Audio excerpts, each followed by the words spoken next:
दोस्तों, मैंने आपको कल ही एक वीडियो बनाकर बताया था जिसमें फॉरेन पॉलिसी की रिपोर्ट के आधार पर मैंने आपको ये बताया था कि जो स्वीडन का ग्रिपन फाइटर जेट है, जो कि भारत के तेजस से सिमिलर प्रोजेक्ट है, उसने किसी जमाने में अपने लिए एक्सपोर्ट मार्केट बनाया था। थोड़ा बहुत मात्रा में वो बिका, लेकिन इसके बाद जिस तरह से रफाल, यूरोफाइटर टाइफून और F-35 ने एक चक्रव्यूह रचा है, अब कोई भी ग्रिपन फाइटर जेट को खरीदना नहीं चाह रहा है। और जहां पर भी स्वीडन अपने ग्रिपन फाइटर जेट को बेचने की बात करता है, डील कंफर्म होने से पहले ही वो देश इन्हीं 3 फाइटर जेट में से कोई एक सेलेक्ट कर लेता है। इसके पीछे का कारण ये है कि हर कोई ऐसी टेक्नोलॉजी चाहता है जो कि बैटल प्रूवन हो। और अगर बात की जाए अमेरिका, यूके, रशिया या फिर फ्रांस जैसे देशों के फाइटर जेट की, तो इनकी बात ही अलग है। पूरी दुनिया आज तक इन्हीं के फाइटर जेट इस्तेमाल करते आई है। तो अगर इनके फाइटर जेट में कोई कमी हो, उसके बावजूद लोग कंसीडर कर लेते हैं, और ऐसे कुछ हो रहा है।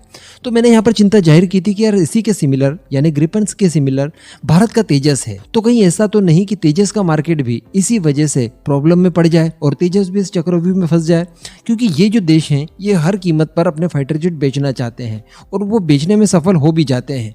तो भारत की क्या दाल गलेगी? तो इस चिंता को पूरी तरह से दूर कर दिया है। और ये चीज अब जाहिर होते जा रही है कि तेजस, जिसे आए हुए ज्यादा समय नहीं हुआ है और एक्सपोर्ट मार्केट में उतरे हुए तो कुछ ही समय हुआ है, लेकिन इस तरह से इसने धूम मचा दी है कि भाई ये सारे रिकॉर्ड तोड़ने वाला है। इसके लिए कुछ और नए कस्टमर मिल चुके हैं भारत को, और देखिएगा आप कि इन कस्टमर्स द्वारा जरूर भारत का तेजस खरीदा जाएगा। मैं इस बात को साबित कर दूंगा इस वीडियो में। आप वीडियो को एकदम एंड तक देखते हुए चैनल को सब्सक्राइब जरूर कर दीजिएगा।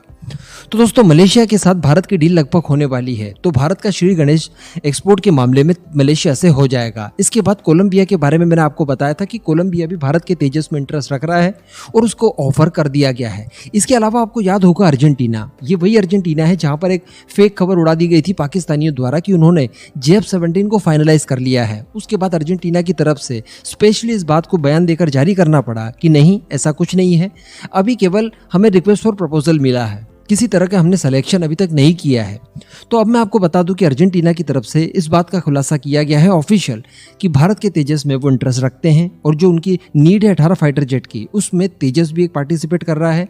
हालांकि मैं आपको बता दूं कि यहाँ पर चाइना का जंग फाइटर जेट यानी JF-17 वो भी पार्टिसिपेट कर रहा है। लेकिन अच्छी बात यहाँ पर यह है कि केवल 2 ही फाइटर जेट इसमें अंत तक बने रह सकते हैं, चाइना का फाइटर जेट JF-17 और भारत का फाइटर जेट तेजस। तो केवल चाइना के फाइटर जेट को हराना है, और ये काम बड़ा आसान दिखाई दे रहा है। यहाँ पर थोड़ा सा लॉजिक समझिए।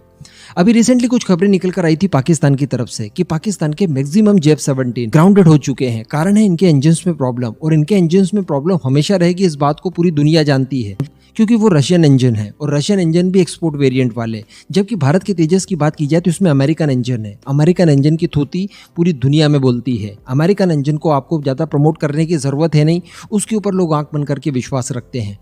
तो कहने का मतलब जो सबसे बड़ी चीज़ है फाइटर जेट में वो है इंजन, तो वहाँ पर हमें बहुत बड़ा एज मिलने वाला है।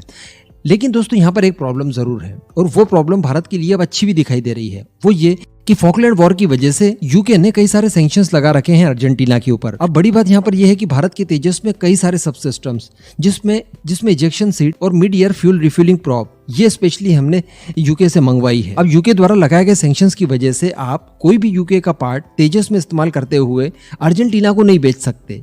तो यहाँ पर भारत के पास एक संभावना थी कि अगर अर्जेंटीना भारत के तेजस को सेलेक्ट करता है तो वो सारे पार्ट जो कि हमने यूके से मंगाए थे वो हम लोग रिप्लेस कर देंगे रशियन पार्ट्स के साथ। और दूसरी बात कि ये सारे पार्ट्स जो कि अभी हम लोग यूके से मंगवा रहे हैं, वो खुद हम लोग हमारे खुद के बूते भी बना रहे हैं, जो कि बहुत ही जल्द ऑपरेशनल भी हो जाएंगे। तो अगर अर्जेंटीना को भारत के तेजस में इंटरेस्ट रहा तो हम लोग ये प्रॉब्लम यानी यूके वाली बिल्कुल भी बीच में नहीं आने देंगे।